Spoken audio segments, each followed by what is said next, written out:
everyone, and welcome back. Here we are, a new day, a new week, and I am so excited to share it with you. We're gonna have such an awesome time this week creating, learning, and growing together. From our activities we'll do to our lessons we'll learn. So let's learn about what we're gonna do today. We're gonna be doing an art activity, so without further ado, let's get to it. Had you fooled, didn't I? Before we get to our art project, let's of course go over our riddle because we're gonna have to figure it out by the end of this video. So, what's something that is yours, but other people use it more than you? I'll see if you guys can figure it out at the end of our video. Now, let's actually get to our art project. You guys are gonna love it. For our activity today, we are going to be needing some supplies. What supplies, you may be asking? These supplies I may be answering. Construction paper. If you don't have construction paper, regular printer paper will work just fine. I have a pencil, and then there are some things that we're gonna be using you probably need to get permission for. So make sure you ask to use your scissors. Ask mom, dad, grandma, grandpa, whoever. Get permission, please. And then after that, the last thing we need is either some glue or some tape. Because today we are making handprint butterflies. I know, I'm so excited. It's gonna be so fun. And you guys can decorate them however you want. It's all up to you. You can make a whole wall of butterflies. You can put them up next to our multiplication flowers. Make it a garden. So, now that we know what we need, let's get to crafting. All right, so we've got all of our supplies ready to go. Now, what are we gonna do? We are going to trace our handprint on each piece of paper except for one, because one will be the butterfly's body. The other ones are just going to be our wings, so our hands. So the colors you would like as the wings, make sure you do 2 handprints, 1, 2. So each side can have a nice upper and lower wing. So stick with me, I'm about to get to it.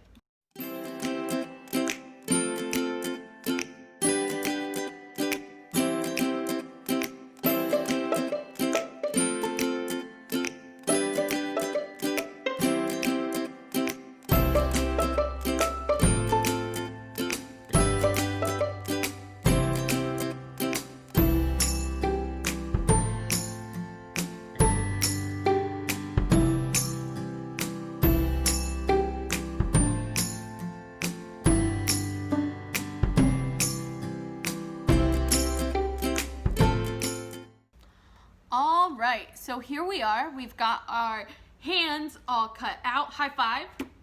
Get it? 1, 2, 3, 4, 5. Technically, it's high 20.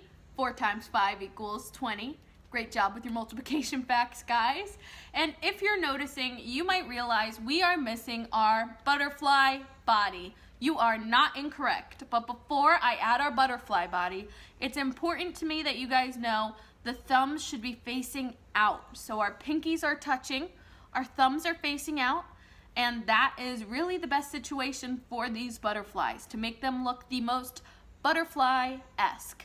Now, here is our butterfly. Look at him. I'll move my scissors so you can see the antennas are cut out individually, and I really just traced a long oval. I gave him a little oval head, and then I just allowed for some antennas at the top.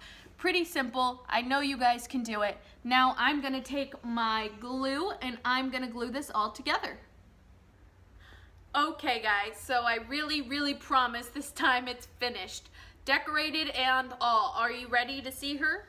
What should I name her? I think I'm gonna call her Celeste. Ooh, there she is. Oh, she's so cute. She's gonna go right up on my wall. Yes, I have a wall right over here past my, if you can see the little library, where I put everything up. I'm gonna have my little flower and my little butterfly pollinating the garden. Love that. A little bit of science in your art lesson. So, now that we've made our little guy, let's move on over to doing our positive action. Today, our positive action is going to focus on becoming more aware. Now, what do I mean by that? Because we've definitely covered awareness, right? Being aware of our thoughts, our actions, and our feelings. We've talked about it. And then last week, we also covered being mindful or being aware of our headspace, right? And how important it is to be in a positive place because negative places aren't going to give us those opportunities to grow. Now today we're focusing on awareness for self-improvement. Now you might be saying, Emma, what? Aren't we improving all the time? Isn't that what this is all about? Yes, but today I wanted to take special time to note that without these situations that are hard, that are difficult, we will not grow. We don't grow from the times we are showered with praise and told we're doing great. No, we keep on doing the same things, right? Because we still want that praise. We grow from failure. We grow from hard situations. And I just want you guys to all know it is normal to not feel great. It's normal to not feel like you're growing and to look down and feel bad about yourself. But you must pull yourself up and be positive, because I promise you, with courage, with perseverance, you can make it through anything. These tools will set you up to become self-aware and have a better, more impactful life. You will grow to become so strong. And now that we've talked about this, let's scoot on over to our book. If you guys have been following along with us, then you know what we're doing. We're reading Superfudge, our chapter book, at the end of every video. Now, if you haven't been following along, you will have missed major plot points. I'm talking big ticket plot points. So I really do suggest going back a few videos and seeing where we started. That way you don't miss anything and you get the full picture. Now for all my folks who already know what's going on, hey guys, thanks for sticking around. We are gonna jump right back in. If you remember, Jimmy and Peter just had a big fight, right? Peter's moving, Jimmy wasn't excited about it, and he got a little upset. But he came back and apologized, and I'm excited to see where the story goes. So, stick with me and let's keep on reading. My father says Princeton's just an hour by train. That's right. So I won't give Sheila your rock after all. Thanks. She wouldn't know what to do with it anyway, I said. But I'm going to let her use it until you come back. Okay. I won't use my crystalline crystal until I get back either. Deal, Jimmy said, and we shook on it. The next morning, when I was going down the elevator with Turtle, Henry said, I'm going to miss you and your family. I bet you won't miss Fudge, I said. Oh yes, even that little devil, Henry said. I remember the day he got into my elevator and pushed all the buttons at once. Jammed the whole works up for 2 hours. Henry laughed. When he laughed, he sounded like a sea lion. I always expect him to slap his arms together when he laughs. And I'll miss that baby of yours, too. I won't get to see her grow up now. Sure you will, I told him. We're only going for a year. That's what they all say, Henry muttered. Outside, it was gray and humid. I wondered if the sun was shining in Princeton. As I walked Turtle down the street, he sniffed here and there, trying to find a place he liked. I encouraged him to use the curb. In Princeton, he'll be able to go wherever he likes, I thought.